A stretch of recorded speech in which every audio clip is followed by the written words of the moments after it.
Good morning, Go Tribe, and may you have a wonderful new week as we proceed today on this beautiful Monday morning. May your week be blessed. Let's get into this video real quick. To be in Anambra. I just came from Aba 3 days ago to protest. Some guy there, who is a member of the Labour Party, claims that he has transformed Aba. That's Alex Oti. You understand? But I went to Aba, some transformed, partly not transformed. I don't believe in half transformation. Because when you enter into Ariara Market, which is the biggest economic hub there, the place looks like Jurassic Park. But when you get to the main road, of course, there's some... But mine is total. And I'm just answering you truthfully. Because some of you will come back later and say, well, we wish we listened to you. Okay, so basically you guys get the gist of that. And before we even get into that conversation of Shore versus Alex Oti, let me just state something real fast. You see, we need to start working on this thing we do as people. When we see a little bit of progress, and when something good happens, we flood it with buts. But what if? But those are negative things you're throwing into the universe, and for some strange reason, and I comment on this because of my video from last night. I was excited, I was explaining, my points and views, and a lot of people said, oh, this is amazing, but there's no but when it comes to progress. Sometimes, even if we don't win, it's being in the race and embracing the little moments, because if you always wait for that big moments to drop, it might never hit. So let's learn to adopt the mentality of embracing little moments. Now let's get into the main gist of today, and I'll try to be as unbiased as possible. Now, when it comes to Showore and Alex Oti, these are two people that have completely different philosophies of how Nigeria should move forward. Now, Showore has always been an activist. His voice has always been loud. And, Nigerians actually appreciate him because when the voice matters, he comes out and he speaks for the people, which is commendable. Let's be real about that. Now, also, we need to understand one thing. He is trying to be a presidential candidate and he has his chances. I don't know what the chances are, but they are there. Now, one thing I know about leadership is you cannot stand alone when you speak about leadership. Leadership is a collection of energies and progress from different parts of people that make one unit. You, as a man, have always come out as yourself. You're fighting for the people. You don't want to be connected to any other groups, And one thing I don't like is you can actually speak on your part without dissing and disrespecting or disregarding the efforts of other people. I see in recent times you've come a lot after Peter Obi, and I guess that's your right. I don't agree with the way you move. But one thing I'm never okay with is when you see progress, you give acknowledgement for progress.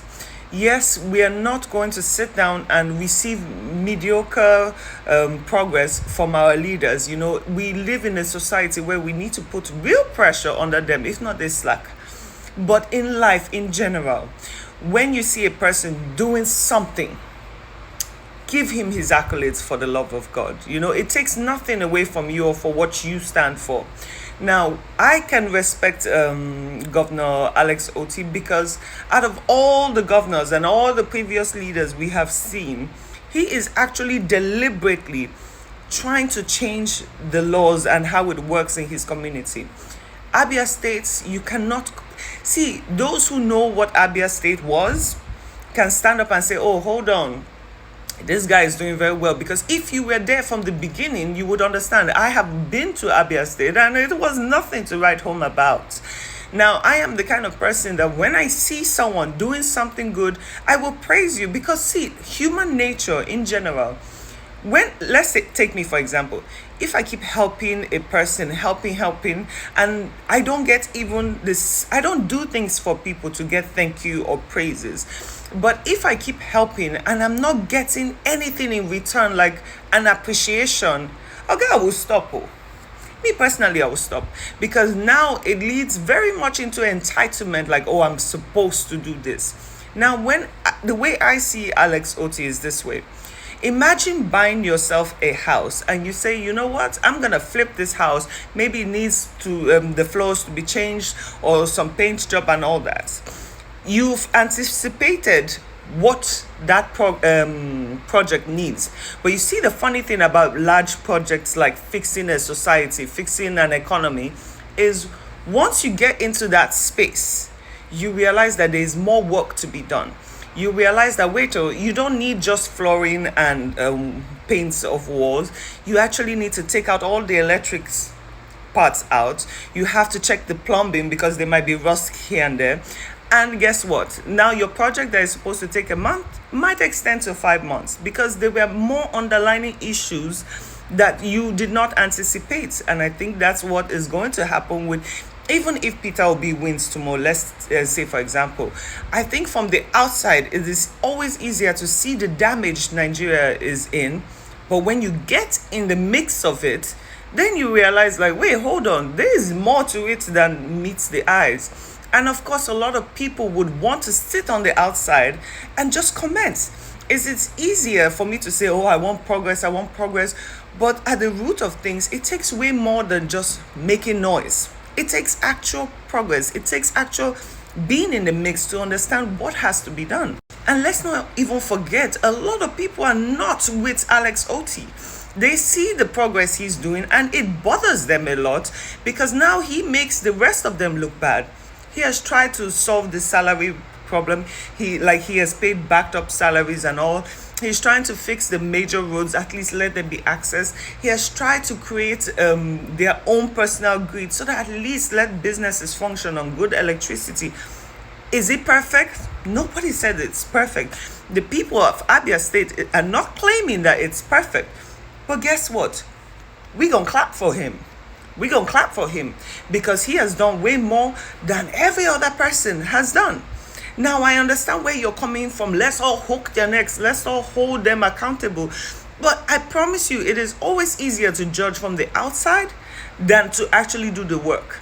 I'm sorry to say, like, a lot of people, we stand with you. We understand how passionate you are about speaking about Nigeria. But I have not physically seen anything apart from speaking and being loud on certain topics. I have not seen you actually build a foundation, So as much as people want to, like, they go with you, nah, don't do this. Because right now you look and sound very biased.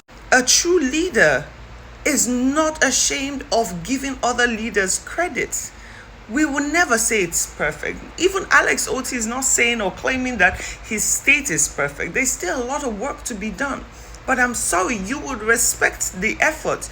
You would give credit to the effort because you personally have not done half of what he has done. It is one thing. Look at Very Dark Man, for example. Apart from talking about different topics, he is physically and mentally and financially involved in trying to grow the nation. Now, that is someone I can stand behind. That is someone I can say, okay, you talk a lot of big game, but you actually back it up. But I'm sorry, sir. Like Mr. Showore, I'm sorry, We are passionate about what you are passionate about because all of us, we wish we could be as loud as you and just be in different positions to help. But give credit where credit is due. If not, you sound like you're making yourself look bad. You're making yourself look like a political rat. I'm sorry. It is the way it looks right now. No great leader in this world has ever stood on their own. It takes a lot of brave minds to stand to fix a whole country. It's not a one-man thing. And you've been trying to rule as a one-man game. It doesn't work like that. And I'm sorry, give people credit where credit is due. Now, let's speak for a second about Chief Priest. Now, I am sorry. You are trying to spit into the faces of Nigerians, and we do not appreciate it. You speak about those making noise on the internet don't win elections. How do you guys win elections? Because apparently if there's nothing conniving in there or people buying people or rice being shared, we will not hear word. One day, mark my words, one day you will beg Nigerians and you will apologize for this behavior you have been displaying on the internet. I understand, and it is your right to choose your party, but never mock the good people of Nigeria. You will beg one day and no one will listen to you. So as you mock, just remember that.